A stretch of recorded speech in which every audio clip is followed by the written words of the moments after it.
खोर्धा तापंग अंचल कलिंग कलापथर खनिर नीलाम मूल्य धार्यठार अधिक होइथिबारु आंचलिक पहाड़ क्रियानुष्ठान कमिटीर तीव्र असंतोष।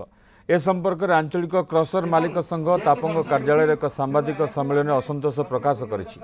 संघर कार्यकारी सभापति प्रकाश चंद्र सामंतराय कहते पूर्वर कलापथर क्यूबिक मीटर पिछा 170 टंका थिबा बेले खनि निर्देशालय तरफ कलिंग कलापथर खनिर क ख ग खनिगुड़िकर मूल्य धार्य ठारू अधिक होइछि।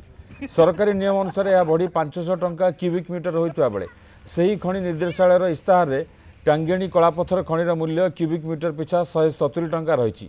एणु आंचलिक पहाड़ क्रियानुष्ठान कमिटी पक्षर कलिंग कलापथर खनिर वर्धित धार्य मूल्य को प्रत्याहार करा जाई पूर्व भली क्यूबिक मीटर पिछा 170 टंका रखा अनुरोध करा जायछि।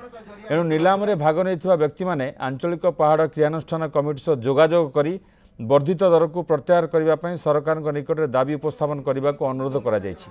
वर्धित दर में कौन व्यक्ति विशेष अनुष्ठान नीलाम नेले ताकू आंचलिक पहाड़ क्रियानुष्ठान कमिटी तीव्र विरोध करिवे बोली प्रकाश सामंतराय कहते। यह सांबादिक सम्मेलन में संपादक अनिल अग्रवाल, सह संपादक ज्योतिरंजन महांती, कोषाध्यक्ष सुशांत पाहांता सिंह, उपसभापति तथा क्रियानुष्ठान कमिटी सदस्य फिरोज खान प्रमुख उपस्थित थिले। आमे जो स्पॉल बिकिबे आमे सेटा को चुरे कि वर्तमान जदि गोटे जिनस गोटे गाड़ी की आमे 5000 टंका बिकुचु सेटा से 15000 रु 20000 टंका बिकिबे सेति साधारण लोक हैरान हो जिवे। सेति आमे विरोध करूचु जे जेतिक जेन्युइन रेट रे आगुर जेमती चालुथिला ये अंचल समस्ते बंचिबा पई आमे एटा अनुरोध करूचु केही पकांतु नाही। जदि किए भी पकई के को नबा को चेष्टा करिवे ताले ये क्रियानुष्ठान कमिटी एवं पहाड़ क्रियानुष्ठान कमिटी होइति क्रसर एसोसिएशन संपूर्ण भावे आमे एठी विरोध करिवो। दया करी कौन सी भाव न बढ़ी आसी आम सहित सहयोग करूँ। आम चाहूँ सरकार राजस्व आसू एवं आम क्रसर गुड़िक सुचारू रूपे चलवाई एवं जो लेबर श्रेणी लोक अच्छे से ये कार्य कर बचापी यह आम चाहूँ।